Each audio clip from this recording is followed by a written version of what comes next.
વર્ષોથી ચોમાસામાં પૂરની પરિસ્થિતિનો સામનો કરનાર ખેડ પંથકવાસીઓ માટે સારા સમાચાર આવ્યા છે। હવે ગીર પંથકમાં પૂર ન આવે તે માટેનું આયોજન કરાયું છે।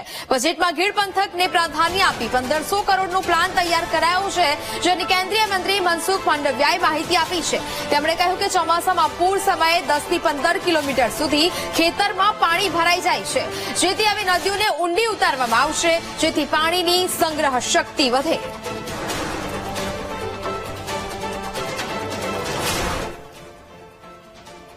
જિલ્લાના 5 તાલુકાના 107 ગામને જોડતો આ વિસ્તાર દર વખતે ચોમાસું આવે એટલે આપણે સમાચાર સાંભળીએ કે ફ્લડનું પાણી ઘૂસી ગયું। અને હું પોતે આ વખતે ગયો હતો। જે નદીનું વોકળું હોય રૂપાલા સાહેબ, એ નદી આખી ખેતરમાં વહી જાય, અને ખેતરમાં વહી જાય એટલે એ 10-15 કિલોમીટર સુધી ખેતરમાં નદી બની જાય। હવે એ ખેડૂતની શું હાલત?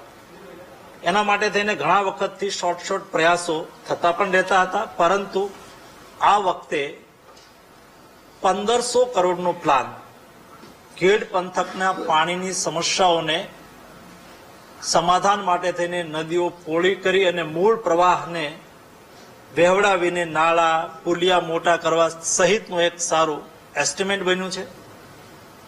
1500 કરોડ રૂપિયાના પ્લાનમાં 170 કરોડ રૂપિયાની જોગવાઈ તો આ વર્ષે ઓલરેડી કરી દેવામાં આવી। તાંત્રિક મંજૂરી પણ 1500 કરોડના પ્લાનને ઓલરેડી આપી દેવામાં આવી। વહીવટી મંજૂરી અને આગામી દિવસોની અંદર મળી જશે।